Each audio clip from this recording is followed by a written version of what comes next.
Welcome to my podcast on the revitalization of Russia, the political impact on its economy. Here is the current economic situation compared between the United States and Russia. Russia is increasing in strength. Its government is currently running positive surpluses due to high commodity prices. The government interaction is increasing within the economy, and a growing middle class due to the strong economic growth of the last 7 years. On the other hand, the United States is being hit by a credit crunch, a now official recession, strong government deficits and a growing debt, and an incoming political transition in economic policies with Barack Obama coming to power in 2009. The Russian political situation more in depth. Dmitry Medvedev is the new president who was handpicked by Vladimir Putin to succeed him in 2008. With that, Putin is now returning as the Prime Minister of Russia after 8 years as its president. The state is gaining control in key industries such as natural gas, oil, and the media. And domestically, the Russian political situation is very stable, with Medvedev being elected with 70% of the vote and Vladimir Putin riding about 70 to 80% approval rates by the citizens of Russia.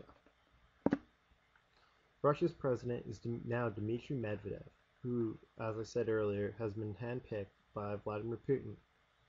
He was initially the chair of the board of directors with Gazprom from 2000 to 2001 and again in 2002. He also headed Vladimir Putin's initial campaign in 2000 by being his campaign manager. Currently, this is his first political office that he's held, and Russians have been very skeptical about his success as a leader. Now we go on to Vladimir Putin, who is Russia's president from 2000 to 2008. He's currently the prime minister, which most likely will be for the next 8 years under Dmitry Medvedev.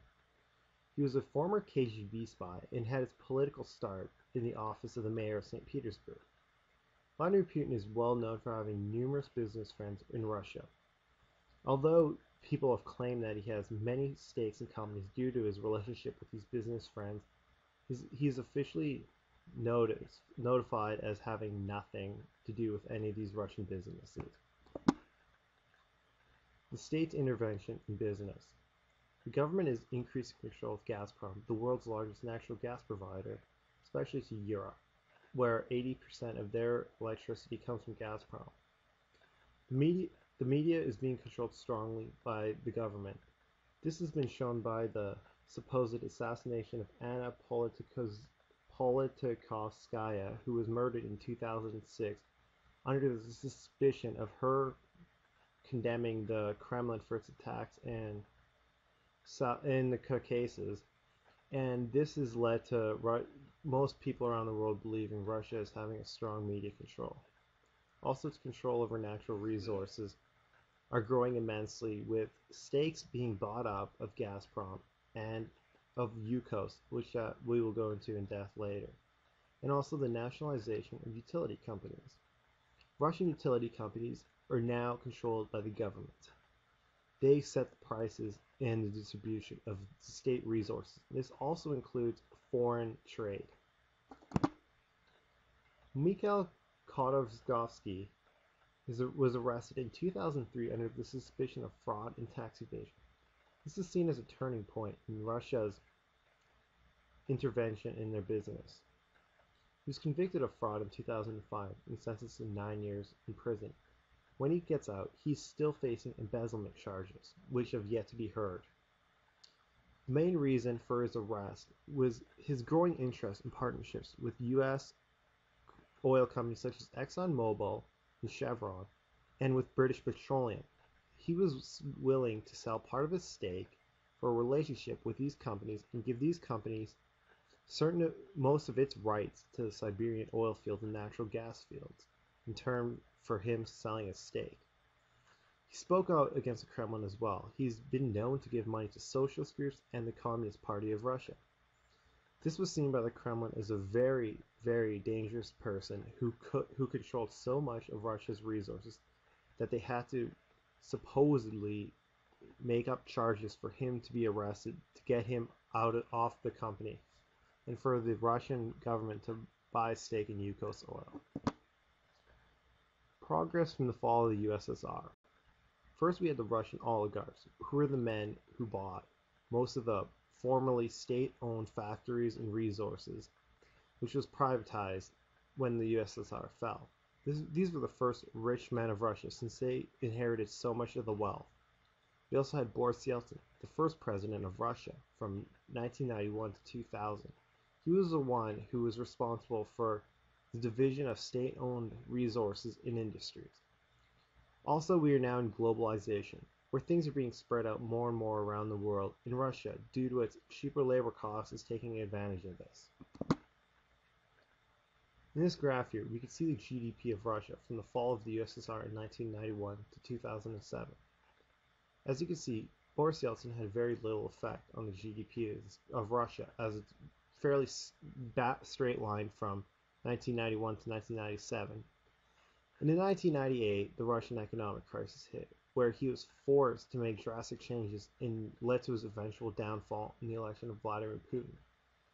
As you can see, in 2000, Vladimir Putin helped increase Russia's GDP from about $350 million to $1.3 trillion. This is mostly due to his successful leadership and in 2003 with the growing cost of commodities in the world. As you can see, the rapid rise of the economy versus the world in Russia. For the most part, it's very low, till we see in 2006 it passes the average world GDP. This can be attributed to Vladimir Putin being elected president, the rise in world commodity prices, mainly oil and natural gas, and the government gained better control of the resources by forcing the oligarchs to divide their shares of the companies to public shareholders and other major shareholders. Russia's dependency on commodities.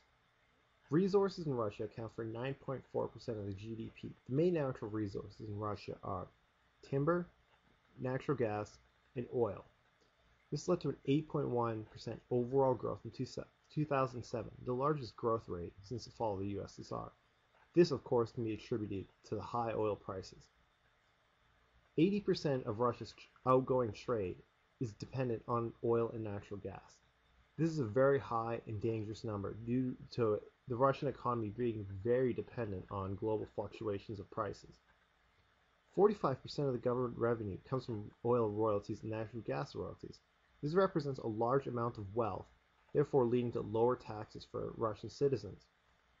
And the Russian budget has been balanced at $81 a barrel, which was very conservative since when their budget was created, oil was at $125 a barrel.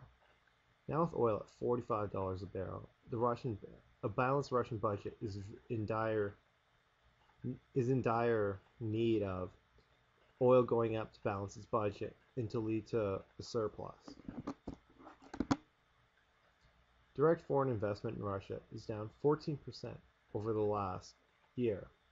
This is mainly due to growing restrictions on investments in natural resources, which are Russia's most important industry, aerospace, which is keeping foreign investors out of their military secrets and to help Russia grow in the aerospace industry, which is currently controlled by Europe and the United States, Boeing and Airbus respectively, and the media, which the Russians have been buying up so that they could supposedly censor what has been said by the government. They're also trying to diversify investments to the pharmaceutical and technological fields. As we look into the future, Russia is still seeking to gain its past prominence as a world superpower, which it shared with the United States. Low commodity prices have hit us, and this is very concerning to Russia, as it represents a large part of its GDP. And we have to see what the post-Putin years will hold. Will Dmitry Medvedev be as successful as a leader, or will we just stay with the status quo that Putin established?